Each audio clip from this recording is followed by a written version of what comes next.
as to what we're listening for, what's the end of the day takeaway. And all teachings are not equal. Some we're going to be uplifted, and we're going to be inspired. Some we're going to be taught and enlightened. Some we're going to be challenged and pressed and uncomfortable, all of that kind of stuff, And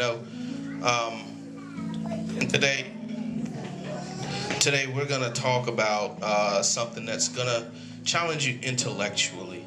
And it's not necessarily a get happy kind of message, but one that this is the learning center. So one that we can learn, we can grow, we can take and apply. This is going to be something that we can look throughout our walk and begin to understand what we do and why we do it a little bit better.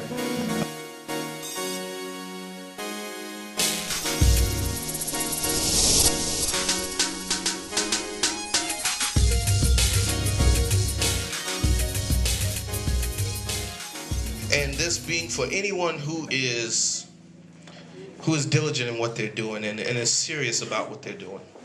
Anytime I stand up here, I'm exposing myself first. Because I am giving to you what Yahweh is giving to me. And Yahweh is dealing with me so that I know how to now approach this thing and help the next person. Either that is happening now or it's happened at some point in the past. So I say that to say that in my studies, there are certain things that, just kind of got rolling. I call them rolling issues. But it's just things that are always kind of in the back of my mind. I'm looking for this, I'm looking for that. I'm kind of keeping an eye out for this or that. And as I'm studying and going through, it could be we're in the Torah portion. It could be I'm just reading something. But I'm always kind of keeping those things where I can add on and understand it a little bit better.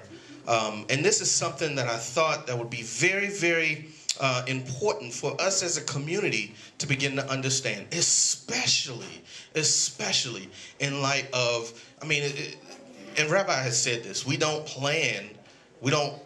go to each other and say, okay, I'm going to talk about this, so you talk about this, and you talk about this. Right. But it always seems to flow together.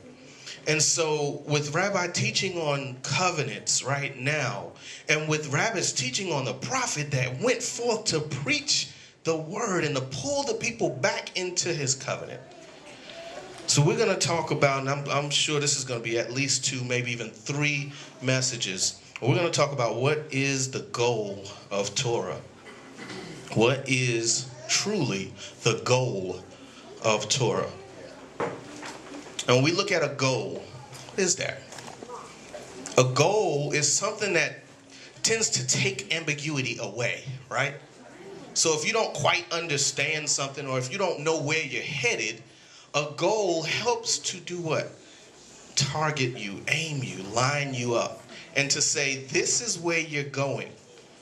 If I just said right now, everybody, let's stand up, let's get in our cars, let's cut them on and let's start driving north. Are we all going to end up in the same place? Probably not.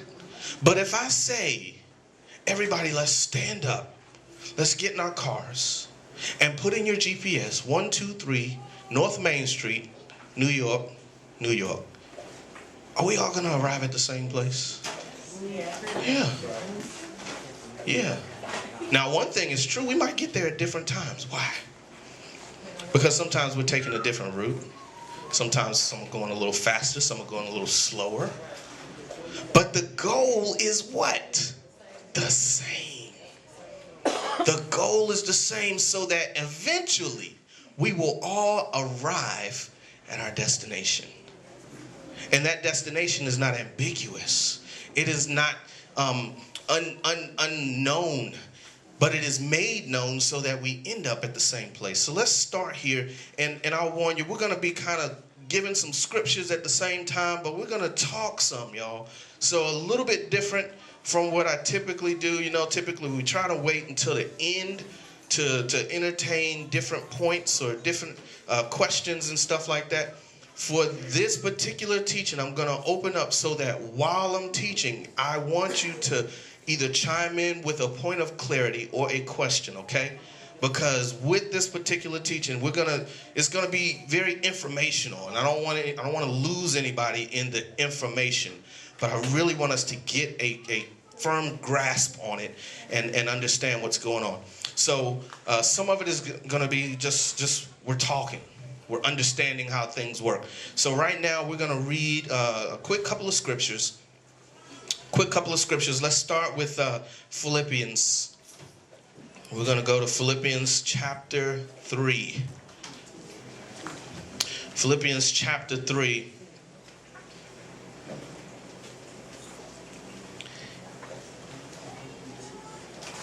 And we're going to start at verse 10 and read down. I'm sorry, verse 12 and read down. Verse 12 and read down. So let's start there. Philippians chapter 3, verse 12. Not that I have already received or already been perfected or achieved the end goal. Not that I've already been perfected, but I press on to lay hold of that for which Messiah Yahshuah has also laid hold of me. Brothers, I do not count myself to have laid hold of it, but only this, forgetting what is behind and reaching out for what lies ahead. I press on toward the goal for the prize of the high calling of Elohim in Messiah Yahshuah. As many then as are perfect should have this mind. And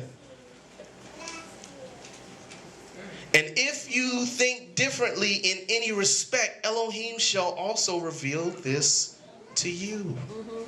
But to what we have already attained, walk by the same rule. Be on the same mind.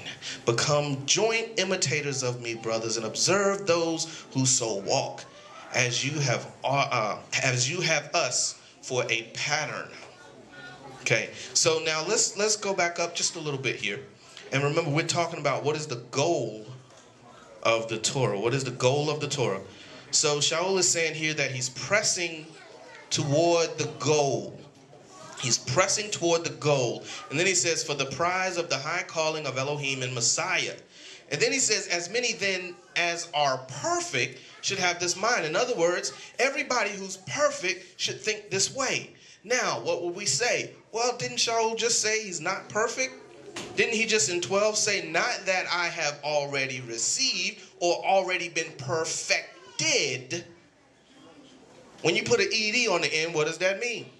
Past tense, right? So that is saying that he has already achieved perfection. That is not the goal. That's not the end, that is the end result. But that is not the process. The process is that you can be perfect, walking perfect, and you're still fallible. We still make mistakes. We know that. We know David is our example. We always use that. Because Yahweh said to Shlomo, to Solomon, you walk perfectly before me as did your father David. So then we understand that perfection does not equal mistakeless. But perfection is the attempt, the drive, the pursuance of pressing toward that goal. Because that's what he's speaking of, pressing toward that goal. So now let's go to Romans chapter 10. Romans chapter 10, and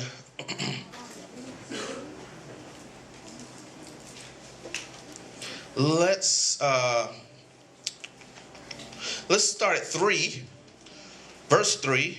Romans chapter 10, verse 3. For not knowing the righteousness of Elohim and seeking to establish their own righteousness, they did not subject themselves to the righteousness of Elohim. So that one is helping us to understand whose righteousness we should be pursuing, which is the righteousness of who? Elohim. That's what it says right there.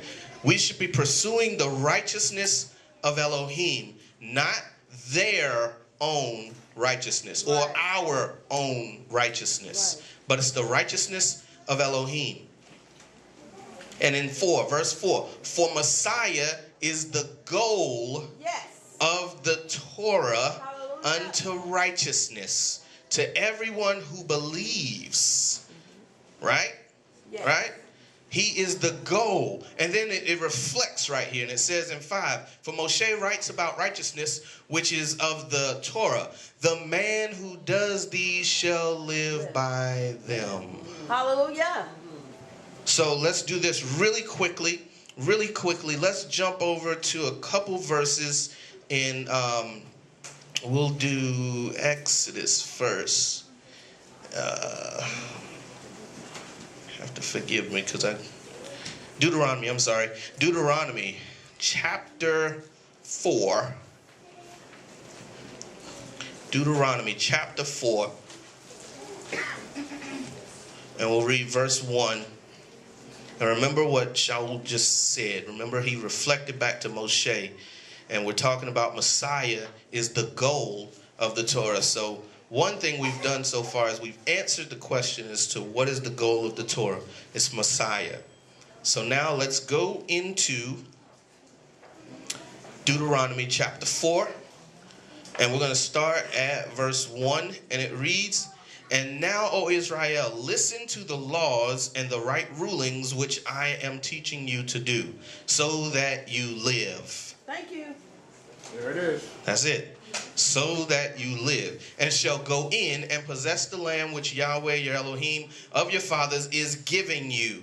Do not add to the word which I command you, and do not take away from it, so as to guard the commands of Yahweh your Elohim which I am commanding you. Now, remember what Shaul just said.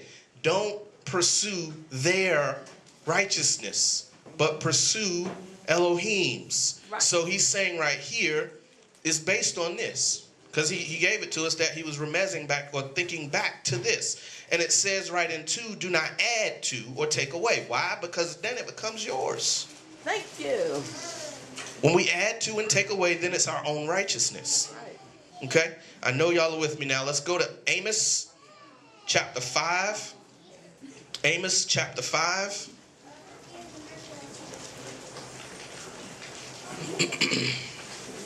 We're going to read Amos chapter 5. We're going to start with verse 10 in Amos. Again, Amos chapter 5, verse 10 through 14.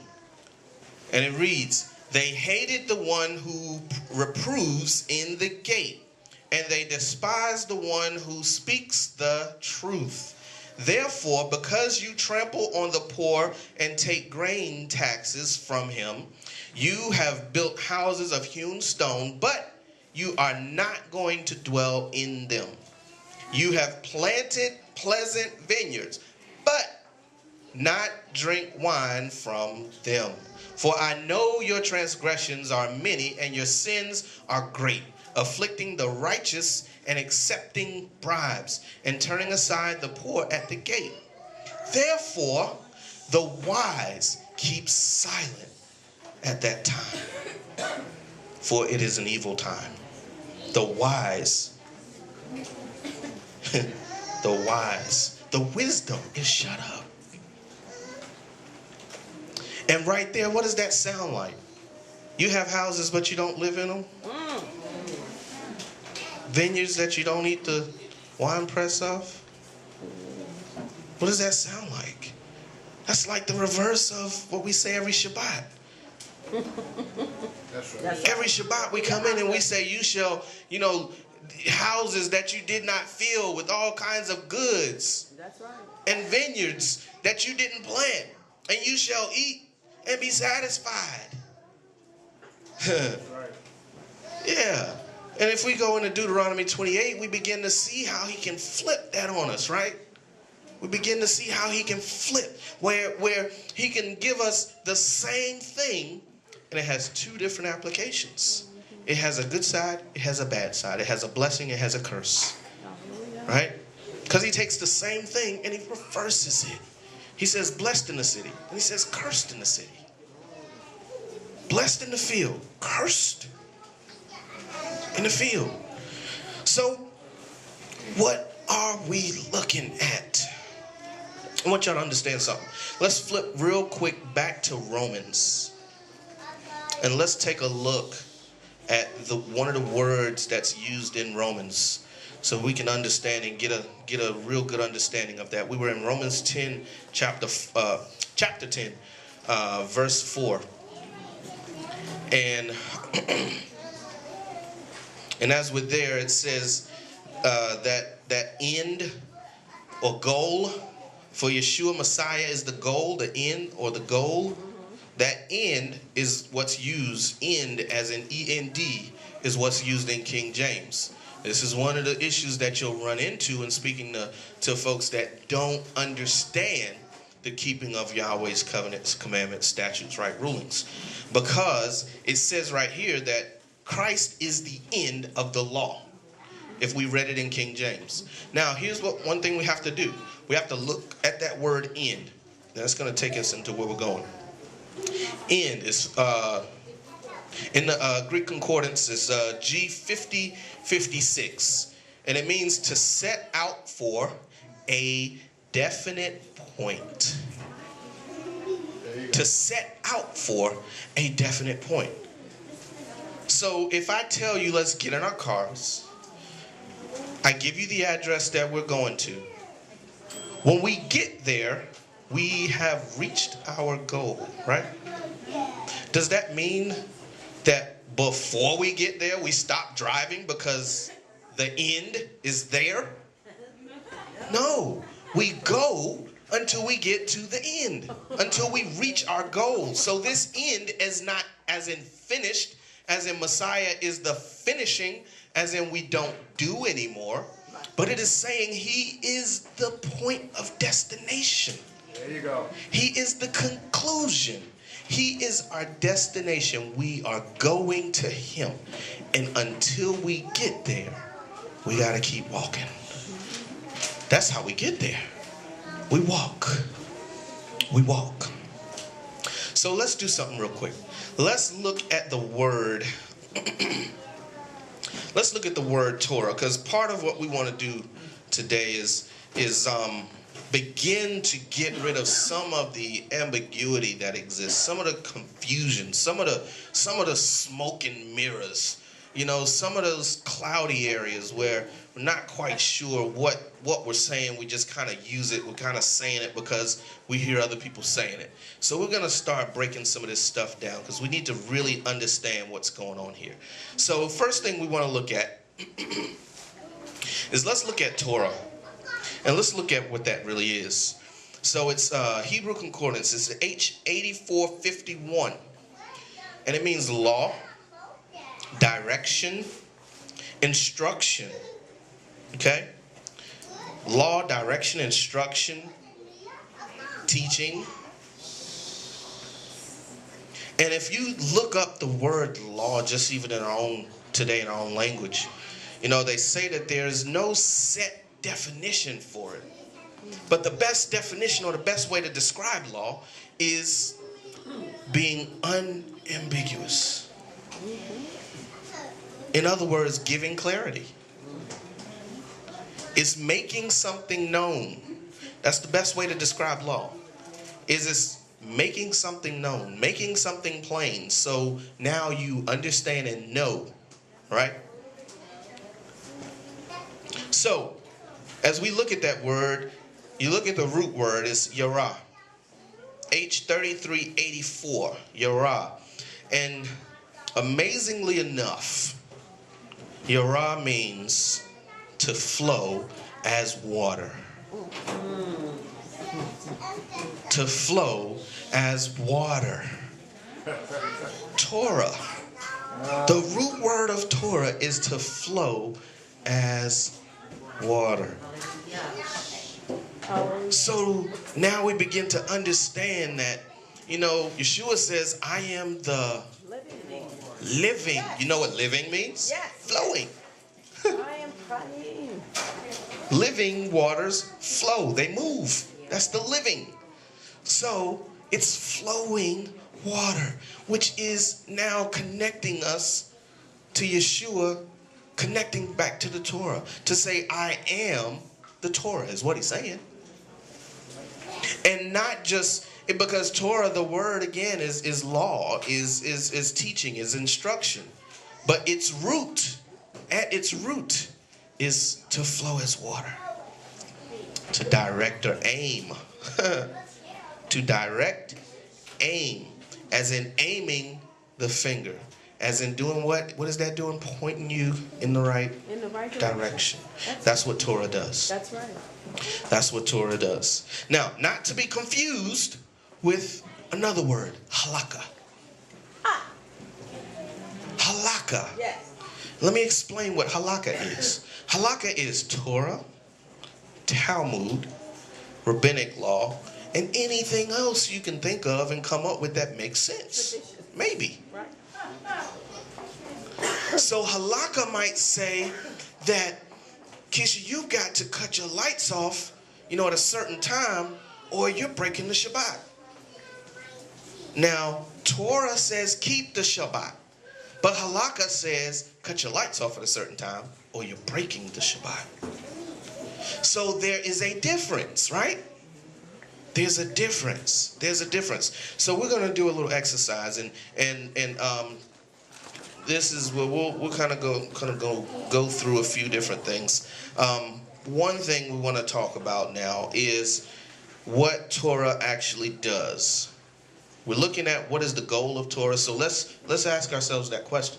What does Torah do, right? What does it do? I'm going to throw out a few things. If anybody thinks of anything, I want you to also throw some things out. I can name a few things that Torah does. And right now we're talking on a very broad scale. And let's keep in front of us, Torah means law, instruction, teaching, law, instruction. Okay? Let's keep that in front of us. All right. So what are some of the things that Torah as a whole does? I can tell you it guides us. That's one thing that Torah does. It gives us measurements. So in other words, the Torah tells us what a measure is. Just like when we read in the Torah and it says according to the shekel of the set apart place, that's to point to you to say this is the measurement that we're using so that you don't make your own up, right? Remember last time I taught on unfair scales and fair scales. So it gives us proper measurement, right ruling. Anybody have anything? What does Torah do for us? What does Torah do? It guides us to obedience, right? So yeah, it's guiding. What else does it do? Tells us what sin is. It describes for us what sin is, right? So it makes known what sin is. Cece, what you say? I said it heals our crazy thinking, bad thinking. It heals our crazy thinking. So it corrects us, right? It corrects us. Rabbi? Specific in terms. Yeah, it's very specific. Very specific so you know 1 + 1 is 2. You know? It tells us what a bride should look like. It tells us what a bride should look like. Right. It describes for us what being a bride looks like. What about this? It gives us expectation. What is expectation but a goal? It gives us expectation. Gives you something to expect. Anybody have anything else? It's a teacher. Teacher, it teaches us. It teaches us. It answers questions because it's nothing new under the sun. Yeah, it answers questions. It makes it plain, right? Gives us hope. Gives us hope. Gives us hope, gives us expectation. It's an It gives us an example. It gives us an example that we can use, which goes back to the measurement. We have this measurement, now you know how to mimic it. Lori? It defines parameters of relationships. It defines parameters of relationships. Again, measurement. That's a measurement. What about training? And what about not just any kind of training, but it trains fear and respect. It trains fear and respect. Gives correction. It sustains life. Because there are some things in here when he said do or don't do. You die if you don't. You live if you do. Blessings and curses, right? Which gives us, we're going to put it into regular terms. What does that do? It gives us rewards and punishments. It gives us rewards and punishments. Now, all of that is very, very broad. Very, very, very broad. Let's begin to now look at, we're going to compare this a lot with what we're familiar with. We all live in this society. We're all familiar to a certain extent as to what our laws are, right? You know, I forgot to look this up. I meant to look it up and see how many laws are on the books of this country. Anybody know?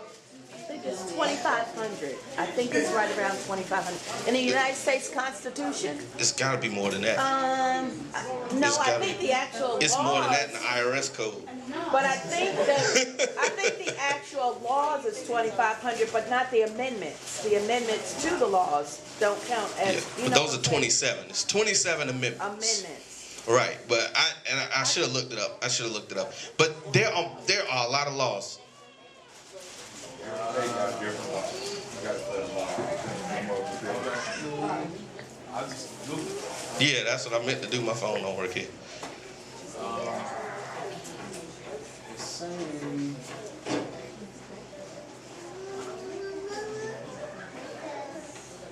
it's just basically saying it's thousands, and it's hard to have an exact number as the federal, state, county, city. Right. Many of these laws overlap between jurisdictions. Exactly. So let's see, and we're gonna get into this at the different levels. We're gonna get into this at different levels because truly, law is a way of creating something, making something less ambiguous, right? That's what it's supposed to do. But when there are so many situations, there has to be so many laws, right? So let's do this now. Let's look at how things work within our government, within our structure. Within our structure, we have three different branches of government. Okay? The three branches, one, the legislation. The legislation, that they have the ability to create laws. They have the ability to create laws, which means they get together and make new laws, enact new laws. Now, there's the executive. That's where the presidential sits. They do not have the ability to make new laws unless it relates to what they're doing, which means it can be regulatory. So they can make regulatory laws. They can also make decrees. So the president can do a presidential decree. So he can make decrees. Now, the main function of that branch really is to enforce the laws. So again, enforcement of the laws. Now we get to the last part of the government, which is the judicial. In the judicial, they are supposed to interpret the law. So if you think about it, if you do something goes wrong, you have to deal with all three parts of government to get to one place. So one thing is somebody made the law to be able to say that you're breaking it. then somebody has to come to you and say, you broke the law that somebody else made, and now I have to enforce it. Which means I have to make you either do the right thing or pay the penalty. Now, how do we determine whether you pay the penalty or go free? You go to the third aspect, which is now the judicial, which means now someone has to look at the law that's already been made, and we have to say, first of all, is there a law that exists to govern this thing? If there is, we have to go to that, and we have to now properly interpret, what is this law saying, and does it say what you did was right or wrong? If it says what you've done is wrong, then we have to now say that you have broken this law. You've broken this law. Which means that you are now subject to whatever the consequence that's created now is. So now that same judicial system comes up and says your penalty for breaking this law is X, Y, and Z, right? But does the law now let's begin to think in terms of Torah. Now, does that law come with its penalty from the same branch? No. The penalty doesn't even come from the law. The penalty comes as a result of breaking the law. Let's understand this. When we say that we're not under the law, it's impossible to say. Let's just say it this way. That is such a blanket statement that is untrue on so many different levels. Right. So if we say that, then what we have to say is that there is nothing that could possibly go wrong, so there's no need for correction. That's what we're saying. There is nothing that could possibly go wrong, so there's no need for correction. Because one of the things that happens in the judicial system is that sometimes there's what's called a precedence. And if a precedence is set, that means that, let's now go to the Torah. That means that you have these sisters who come before the judge and says, our father has died and we have no husbands and his land is going to be taken away from us. What happens right there? This is something that hasn't happened before. So there is now a precedence that is set. So now what does that do? That adds a law. So now if that happens again, we can look back to that and say, in this case, this is the way it was handled. Now, to be fair, that's common law. In order to be fair, we all have to do what's common, which is the same. We have to do the same thing in order to get the same goal, because common law says that if we do the same thing and get different goals, it's not fair. That's what common law really says. That's what it means. So when it's created as a result of a precedence, it's because this has never happened before. So now it has to be added. So if we were still writing Torah, when Moshe was born, I think there might have been, if we're just going to say Moshe was born like in, the Mark Zuckerberg age and era, I think there will be some Facebook rules. I think there will be some Facebook Torah. Like, really. Yeah. There will be Facebook Torah. So with that said, we now understand a little bit better. If we go and let's turn there really, really, really quickly, we understand a little bit better what Shaul is saying in Galatians when he says in Galatians 3:1, Galatians 3:1, O senseless Galatians, who has put you under a spell not to obey the truth, but whose eyes Yahshuah Messiah has clearly portrayed among you as impaled? And then it says, this only I wish to learn from you. Did you receive the Spirit by works of Torah or by the hearing of belief? And now let's go down to 5. Is he then who is supplying the Spirit to you and working miracles among you, doing it by works of Torah or by hearing of belief? He is making us to understand something right here. That there's a difference between the working of Torah and the belief. The belief, which does this. Which does this. Now there's something that didn't exist before, and we have this enactment that we had to put in place because this never existed before. How did they know what to do? How did they know what to do? If there was no precedence, how did they know what to do? Because the Torah was on their heart. So in other words, all of the Torah that I have prepares me for all of the Torah that's to come. I'm going to say that again. All of the Torah that I currently have prepares me for all the Torah that I will need and to come. So in other words, though it doesn't address Facebook, there is Torah for Facebook. Because there is Torah on how I deal with people. And I can take all of that and sum it up into one, which is what Yahshuah did. And what was that?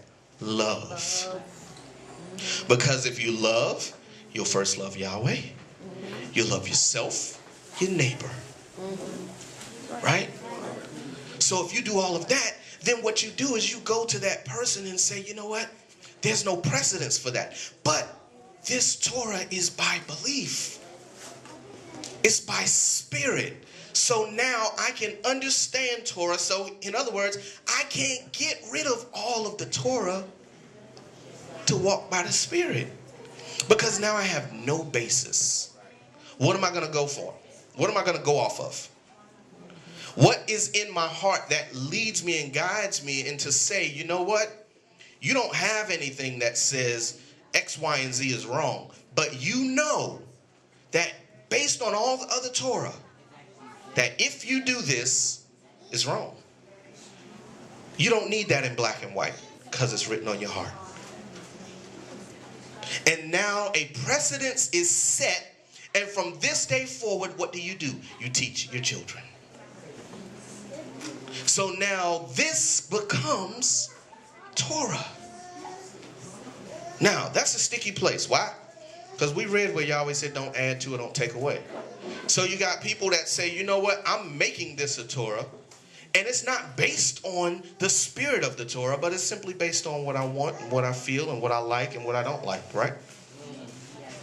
So we got to be careful not to make that mistake. Let's look at a few things, and I'm gonna go ahead and start wrapping this up. And next time we're gonna dive a little bit deeper. We're gonna look at a few things. We're gonna define a few words, and I want to leave you with this because I want this to be, and even before we get back together, I want everybody to. We always post the videos. Just if you fast forward to the end and just watch this part, I want this fresh. Okay, I want you to have this fresh. So statutes, we always hear these words, right? Statutes, ordinance, right rulings, judgments, blessings, rewards, curses, punishments, customs, traditions, principles, deeds, good deeds, bad deeds, do's and don'ts. All of these are things that come from Torah in some way, right? Some way, some form, some fashion. So in other words, before we get into them, you have some aspects of Torah that are very specific. Kenny looked up and Googled. You got, let's go to our law right now. Let's go to the United States law right now. You have, I just said, each 3 different divisions of the government. You have things that the government will push simply because somebody paid them, right? Simply because there's a lobbyist there that says, hey, we've got enough money to pay and get in front of this person who makes the law and help get our law put on the books, right? So one thing, there's some ideas there where there can be some kind of bribery and all of that kind of stuff going on, right? That stuff can happen. So you have so many different levels. You have corporate law. You have the law that governs trust and real estate. You got the laws that govern all of these different things. The laws that govern paying taxes. The IRS code by itself is like gigantic, filled with all kind of laws. We can't possibly know them all in order not to break them. So what do? We get someone who knows them to help us stay within their confines. And then we kind of know them on a very generic basis, right? So as we look at this, this is how the Torah begins to break down to us as well. There are all of these different facets. And that's one of the things that we're going to be doing, is we're going to be looking at all of these different facets. So let's just start with one real quick. Statutes. Let's turn to Exodus 12:24. Exodus chapter 12, verse 24.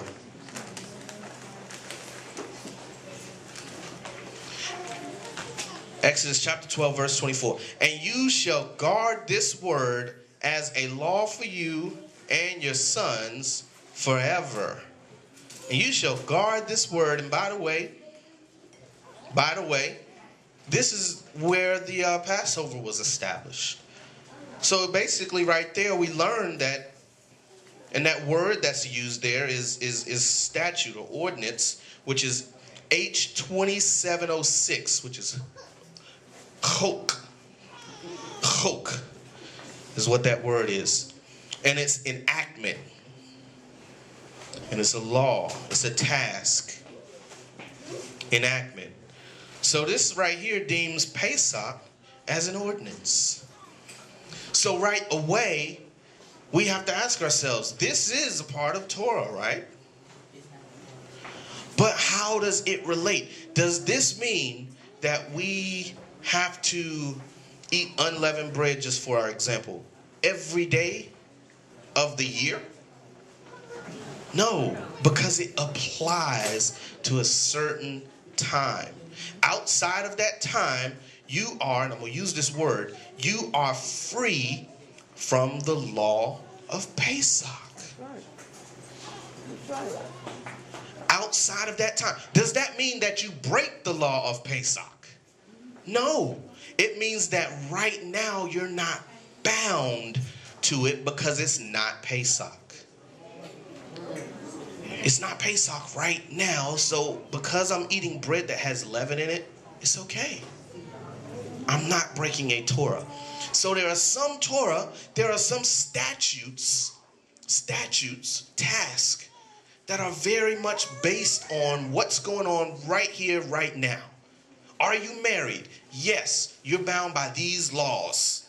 Are you single? Yes, you're bound by these laws. Are you a woman? Yes, you're bound by these laws. So on and so forth. So they're very specific. Let's go to the next one, right ruling. That's H4941. And it's judgment. Judgment.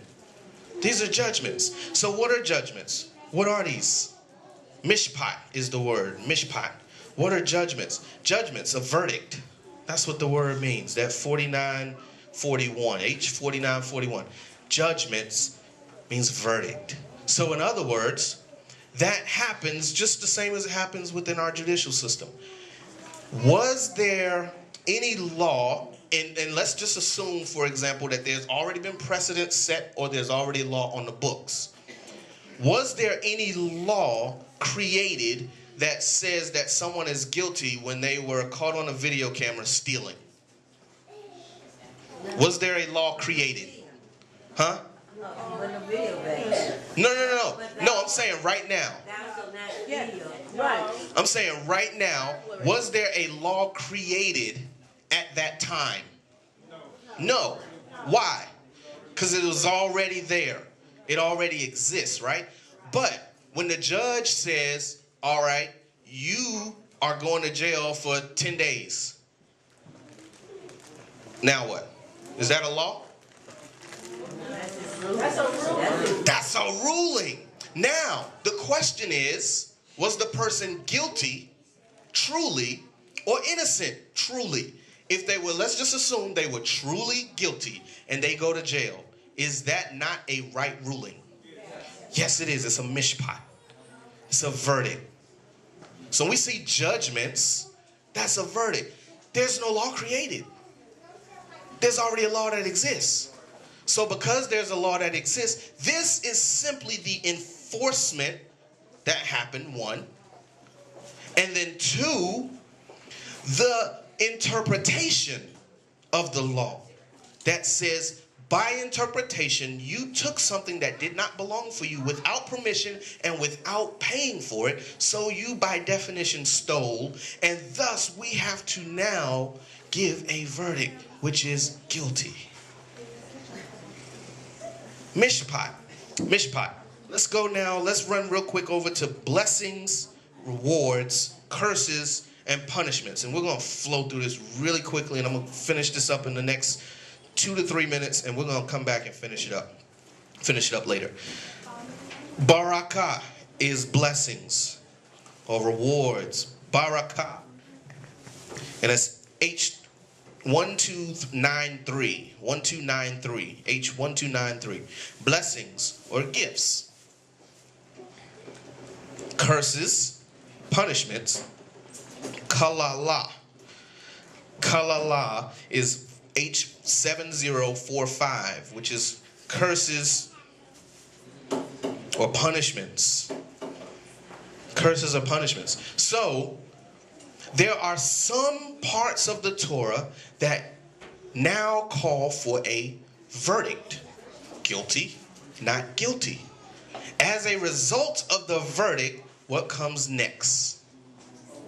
A sentence or a, ruling would be the verdict. The ruling would be the verdict. So now comes the sentence to say you are sentenced, or the punishment for your, and I'm going to say this now, we're going to look at it in a second.